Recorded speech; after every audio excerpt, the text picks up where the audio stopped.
I don't think there is a more quintessential German cake as this Black Forest cake, or Schwarzwälder Kirschtorte, as we say in German. And if you think that this stunning presentation and elaborate cake is difficult to make, then this video is for you, because I'm going to show you that with just a tiny bit of practice and a little bit of patience, you too can make this absolutely beautiful, delicious cake.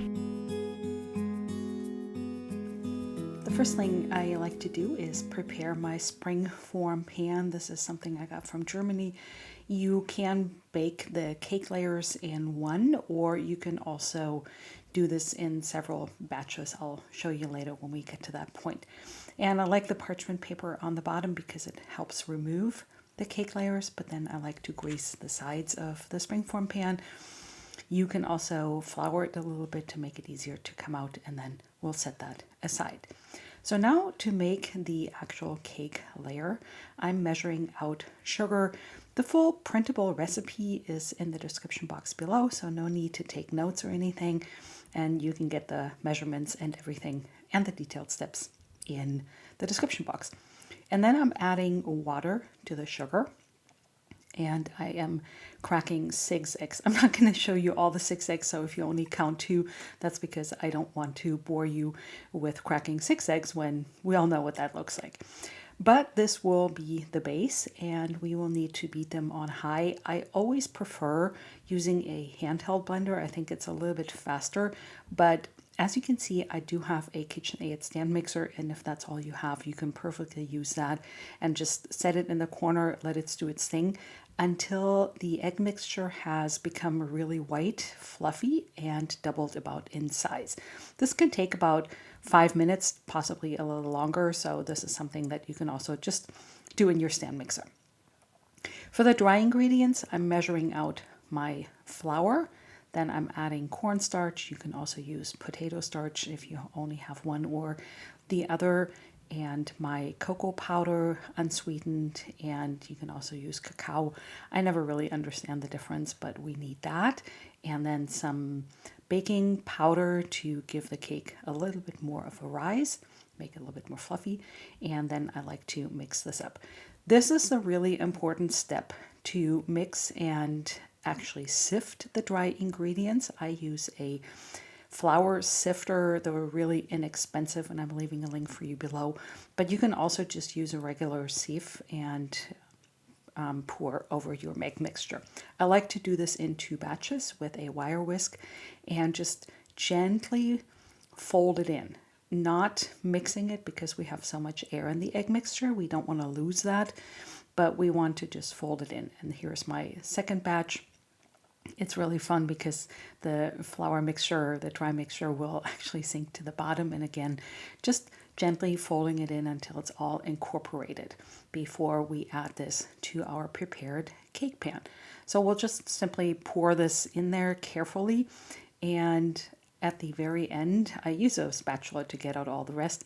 I drop it on the counter a couple times to make all the bubbles come out and to get a more even rise and not dome so much in the middle. And then I'll bake this for about 25 to 30 minutes. Meanwhile, I'm preparing the cherry layer, and I absolutely recommend you find jarred cherries versus canned. I tried canned and they just did not have the same flavor, but you can always add some sugar to them. And I'm picking out, after I drained the cherries, I'm picking out the 16 nicest ones. You can also take 17, and later in this video it'll become clear why. Now, I retain some of the cherry juice. You see how dark it is? I just absolutely love the color.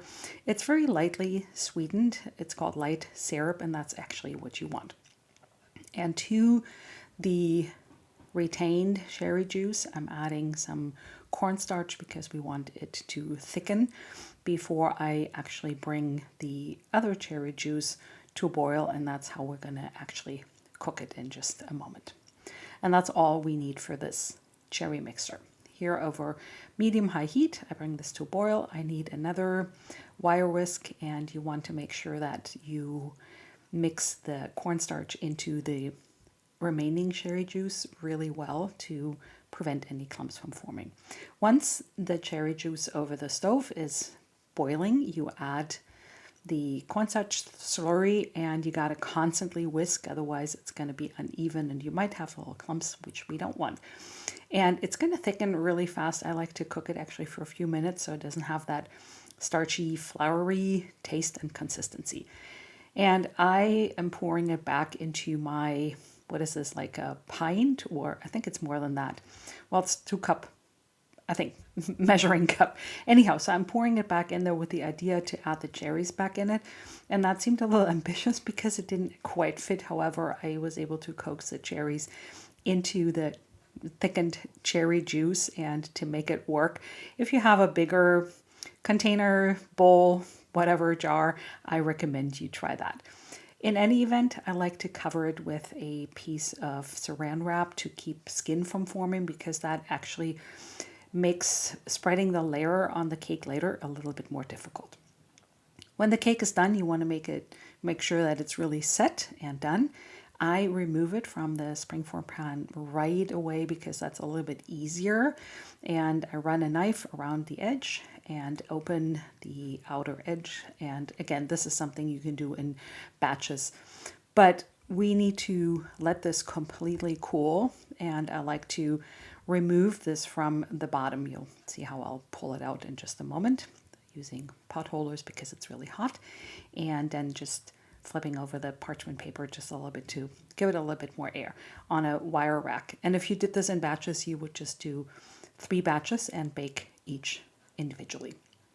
Now for cutting it, you can get all sorts of fancy cake cutters. I simply use a very long, very sharp knife that we have and run it around. It looks more complicated than it is, trust me. And ultimately, you will be hiding a lot of the cake layers under cream and the cherry layer, so it doesn't have to be absolutely perfect, but that always helps, and that's always my standard. And then I cut the second layer, same thing. The outer edge of the cake may be caramelized a little bit and a little bit harder, so that's where you want to just do one go around where you cut through the outer layer, and then you can run the knife all the way to the middle. And when you feel that the 2 layers are separating, you can very carefully remove this. And this is why you want it to be cool before you add the others. I went ahead and added the cherry layer to the bottom, but forgot to add the cherry brandy. And I will do that.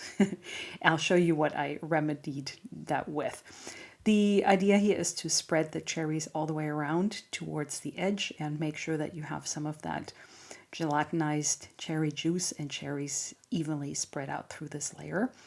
And then I'm going to measure, so I don't forget, I'll measure my cherry brandy. Now this is called Kirsch in German. Kirsch, it comes from the Black Forest area. It is essential to this cake. However, if you do not want any alcohol, you do not have to add it.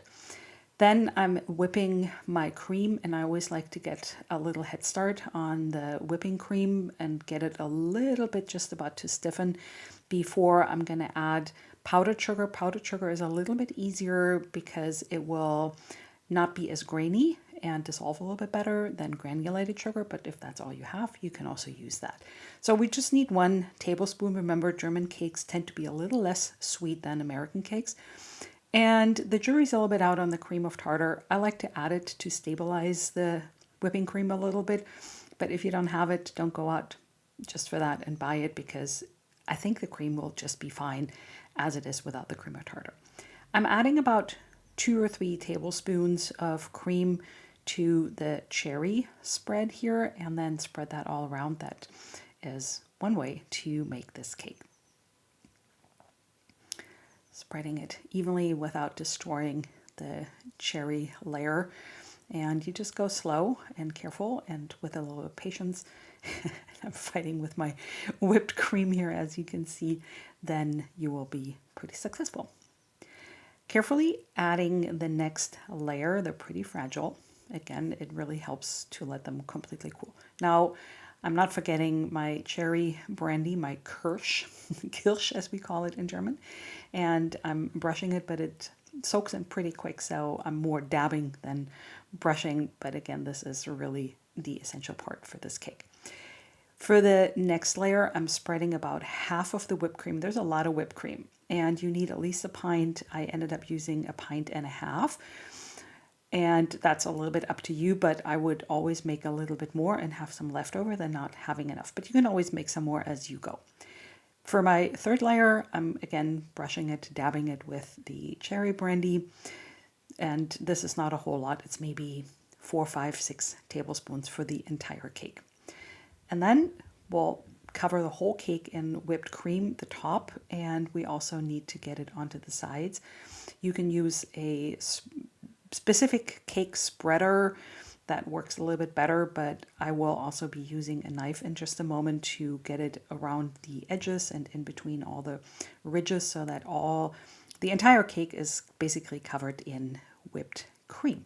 And this is fun, and again, go slow, take some time, be patient, and you'll be rewarded with a very absolutely stunning cake that will absolutely impress all your guests and family.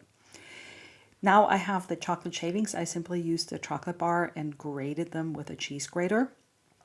And again, here you want to go slow and spread it on the sides, actually cake it onto the sides. You can use your hands. I found that a little messy with the whipped cream, so I use a spoon.